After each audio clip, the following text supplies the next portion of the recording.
اب سوال یہ پیدا ہو رہا ہے کہ مسلم لیگ نواز کے بعد ایک وضاحت بظاہر جاری کی گئی ہے، اور کیا یہ وضاحت کافی ہے؟ حاجی عدیل صاحب، آپ اس وضاحت کو کیسے دیکھتے ہیں؟ دیکھیں، جہاں تک اس بیان دیا گیا ہے، اگر اس حوالے سے یہ ایک بڑی واضح وضاحت آنی چاہیے کہ جناب ہمارا مقصد یہ نہیں تھا، ہم طالبان کے خلاف ہے، طالبان دہشت گرد تنظیم ہے، اور ان کے ساتھ جو اتحادیاں، چاہے وہ پنجاب میں ہیں، پنجابی طالبان ہیں، یا کوئی لشکروں سے ان کا تعلق ہے، یا جماعتوں دعویٰ والوں سے تعلق ہے، جو جتنی بین آرگنائزیشن ہے، ہم سب ان کے خلاف ہیں. تو میں سمجھتا ہوں کہ یہ وضاحت کافی ہوگی. حاجی عدیل صاحب، لیکن میں ایک بات کہوں، مجھے دکھ سے کہنا پڑتا ہے، آج تو کچھ عرصے سے طالبان کے ذکر پر لوگ کہتے ہیں کہ یہ دہشت گرد ہے، خصوصاً مالاکنڈ اور سوات کے بعد.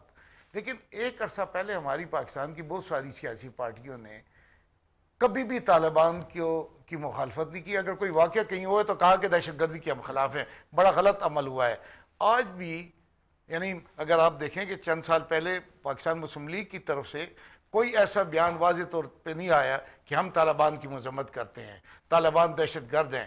آج عمران خان اور جماعت اسلامی کا آج بھی وہی رول ہے. ان کا تو ہٹ گیا ہے، چونکہ اور بھی جماعتیں ہیں، صرف مسلم لیگ نواز نہیں. حاجی صاحب، ہم اس پہ بات جاری تو رکھیں کہتے ہیں کہ جی میں آپ کی ان کی بات کرا دیتا ہوں، اور جماعت اسلامی کے گھروں سے القاعدہ کے لوگ پکڑے گئے ہیں. بالکل حاجی صاحب، ہم بات جاری رکھیں. ہمارے ساتھ ٹیلی فون لائن پہ موجود ہیں ضیاء الدین صاحب، سینئر صحافی ہیں اور ایگزیکٹو ایڈیٹر ہیں ایکسپریس ٹریبیون کے. ضیاء الدین صاحب، آپ کیسے دیکھتے ہیں شہباز شریف کے اس بیان کو، اور کیا آپ سمجھتے ہیں کہ یہ صرف مسلم لیگ نواز ہی ہے جو مذہبی جماعتوں اور شدت پسند تنظیموں کی سرپرستی کرتی رہی ہے، یا پھر جیسے حاجی عدیل صاحب نے کہا اور بھی لوگ ہیں؟ ہاں، نہیں، اور بھی لوگ ہیں. اسٹیبلشمنٹ نے بھی سپورٹ کیا ہے ان جماعتوں کو.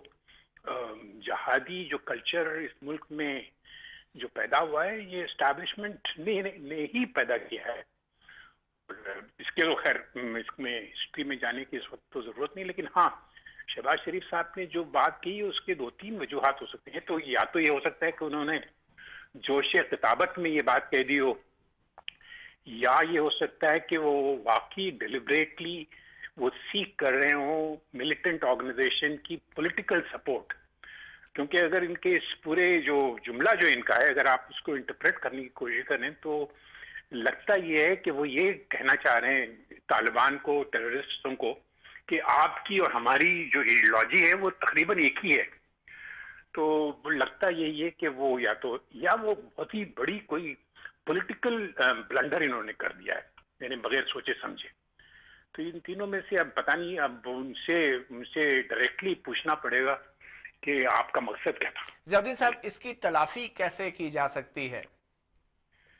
مطلب ہے کہ یہ کہنا، یہ پوچھنا کسی سیاستدان کو کہنا کہ بھئی آپ معافی مانگے پوری قوم سے، کیونکہ یہ جو انہوں نے جو بیان دیا ہے وہ اتنا خطرناک بیان ہے کہ انہیں پنجاب جو تقریباً آدھے سے زیادہ پاکستان ہے، انہیں ایکچوئل پاکستان پنجاب ہے، اور سارا جو انٹلیکچوئل جو وہ ہے سینٹر ہے، وہ cultural centre, intellectual centre Punjab ہے. وہاں کے چیف منسٹر نے اگر یہ کہا ہے، اور وہاں ایک ایسی پارٹی کے جو سیکنڈ لارجسٹ پارٹی ہے، مین اسٹریم پارٹی کہلاتی ہے، اگر اس نے یہ بیان دیا ہے تو اس کا مطلب تو یہ ہوا کہ ہمیں ایز اے قوم اپنی جو کوئی بھی اب تک ہم نے پالیسی بنائی ہے، یہ اس کو ریویو کرنا چاہیے. ورنہ میرے سمجھ نہیں آتی کہ انہوں نے یہ کیوں کہا. جی شکریہ. جی شکریہ ضیاء الدین صاحب. رولت صاحب، آپ نے سنا کہ یہ بظاہر ایک بلنڈر ہے، آپ اسے مسٹیک بھی کہہ سکتے ہیں. ہم یہ بھی سنتے رہے ہیں کہ آپ کے لیڈران chief of army staff general Kayani صاحب سے ملاقاتیں بھی کرتے رہے ہیں، آپ کا فوج پاکستان کے ساتھ بڑا کلوز تعلق ہے. تو پھر یہ دہشت گردی کے حوالے سے جو بیان آیا ہے یہ کیسے آیا ہے؟ اور ہم یہ بھی سن رہے ہیں کہ شہباز شریف صاحب شاید آج دوبارہ آرمی چیف کے پاس جا رہے ہیں، تو یہ وضاحت دینا تو اب شاید آرمی چیف کو ضروری ہو گیا نا. دیکھیں، جو آرمی چیف سے آج ان کی ملاقات ہے وہ پہلے سے طے شدہ تھی، اور وہ کم از کم کل سے پہلے اس کا فیصلہ ہوا تھا کہ انہوں نے آج ان سے ملنا ہے. یہ بیان شاید پہلے سے طے شدہ نہیں تھا؟ نہیں، یہ بیان جو ہے یہ نہ دیا گیا ہے، نہ پہلے سے طے شدہ تھا، اور نہ ہی اس میں کوئی ایسی بات ہے. یہ تو میں سمجھتا ہوں کہ یہ یعنی زبردستی جو ہے یہ ہمارے اوپر جو ہے اس بیان کو جو ہے وہ مسلط کرنے کی کوشش کی جا رہی ہے۔ ضیاء الدین صاحب کی بات تو میں سن نہیں سکا، لیکن امتیاز صاحب کی بات جو ہے وہ میں نے سنی ہے، اور مجھے انتہائی افسوس ہے کہ ان کی بڑی صائب رائے ہے اور ماشاءاللہ بڑے جہاں دیدہ انسان ہے، لیکن انہوں نے اس بات کو کرتے ہوئے ہمارے ساتھ جو ہے انہوں نے انصاف سے کام نہیں لیا۔ دیکھیں رانا صاحب، آپ کی جو تصویریں چھپی ہیں شدت پسند تنظیم کے قائد کے ساتھ جیپ میں کھڑے، وہ بھی زبردستی کی کوئی تصویر تھی؟ میں پہلے وہ تو پھر جس سٹیج کے اوپر گورنر صاحب بیٹھے تھے، اس سٹیج کے اوپر بھی ایک آدمی نے جن کا تعلق جو ہے وہ کالعدم تنظیم کے ساتھ ساتھ انہوں نے باقاعدہ ان کی حمایت کی، اگر یہ کہا جائے کہ آپ دونوں کو معذرت کرنی چاہیے تو آپ تقریر بھی کی، اگر یہ کہا جائے کہ آپ کو بھی اور گورنر صاحب دونوں کو اس مسئلے پہ معذرت کرنی چاہیے تو آپ تیار ہیں اس معاملے میں؟ نہیں، میں اس معاملے پہ اس لیے تیار نہیں ہوں کہ جس آپ ان کی مثال دے رہے ہیں نا؟ نہیں، میں مثال اس لیے دے رہا ہوں کہ انہوں نے ہی اس معاملے کو جو ہے وہ غلط رنگ دینے کی کوشش کی، اور آج بھی انہی کا جو ہے وہ سیاسی ذہن جو ہے وہ اس معاملے کو بگاڑنے کی کوشش کر رہا ہے۔ جس مولانا کا نام محمد احمد لدھیانوی ہے، جس کے ساتھ انہوں نے میری تصویر دکھائی تھی، میں پورے وثوق سے یہ کہہ سکتا ہوں کہ پنجاب گورنمنٹ فرقہ وارانہ ہم آہنگی کے لیے اور دہشت گردی کو کنٹرول کرنے کے لیے جو بھی علماء کو انٹر ایکٹ کرتی ہے، اس میں ہمیشہ انہوں نے بھی دوسرے لوگوں کی طرح ہمارے ساتھ تعاون کیا ہے، اور جس دن ہم سمجھیں گے کہ ان کا تعاون جو ہے اس میں ایک رتی برابر فرق ہے تو ہم انہیں بھی گرفتار کرنے میں جو ہے وہ کوئی آر محسوس نہیں کریں گے۔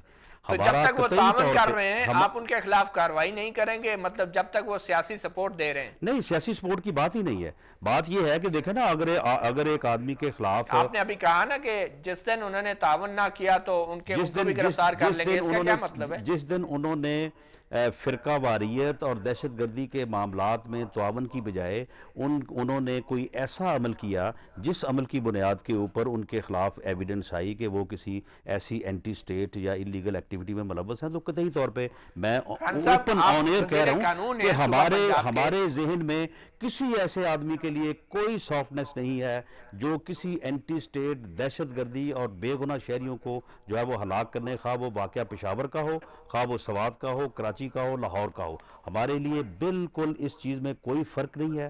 سرحد میں جو کچھ ہوتا رہا ہے، جس طرح سے آپ وزیر قانون ہیں صوبہ پنجاب کے، آپ یہ بتائیں کہ یہ جو شدت پسند تنظیمیں ہیں ان پہ پابندی لگی تھی، تو کیا ان کے قائدین پہ سیاسی ایکٹیویٹی پہ کوئی پابندی نہیں ہے اس وقت پنجاب میں؟ جی نہیں، ان کی جو یعنی لیگل اور کانسٹیٹیوشنل ایکٹیویٹیز ہیں ان کے اوپر پابندی نہیں ہے، اور اس کی مثال یہ ہے کہ جس آدمی کا میں نام لے رہا ہوں، مولانا محمد احمد لدھیانوی کا، انہوں نے 2007 کے الیکشن میں باقاعدہ انہوں نے حصہ لیا، نومینیشن پیپر فائل کیے، he was declared validly nominated candidate, اور اس کے بعد انہوں نے الیکشن لڑا، جنرل مشرف کا دور تھا، اور اس میں انہوں نے تقریباً 40-45 ہزار جو ہے وہ ووٹ لیے۔ اور اس وقت آپ نے کوئی اعتراض نہیں کیا؟ نہیں، اعتراض ہم کیا کرتے ہیں، اعتراض جن لوگوں نے جن کی گورنمنٹ تھی انہوں نے اعتراض کرنا تھا نا، ہمارا تو اس حلقے میں کینڈیڈیٹ بھی کوئی نہیں تھا، کیونکہ ہم میاں صاحبان کے ملک میں موجود نہ ہونے کی وجہ سے ہر حلقے سے کینڈیڈیٹ جو ہے وہ فیلڈ نہیں کر سکے تھے، لیکن میں یہ دو ٹوک انداز میں بریک کے بعد دوبارہ آپ سے گفتگو جاری رکھیں گے، اور جب بریک کے بعد واپس آئیں گے تو ہم امتیاز گل صاحب سے پوچھیں گے کہ یہ جو بات ہے کہ جنرل مشرف جو ہیں غیر ممالک سے احکامات لیتے تھے، یہ بات کس حد تک درست ہے؟ ایک مختصر بریک کے بعد۔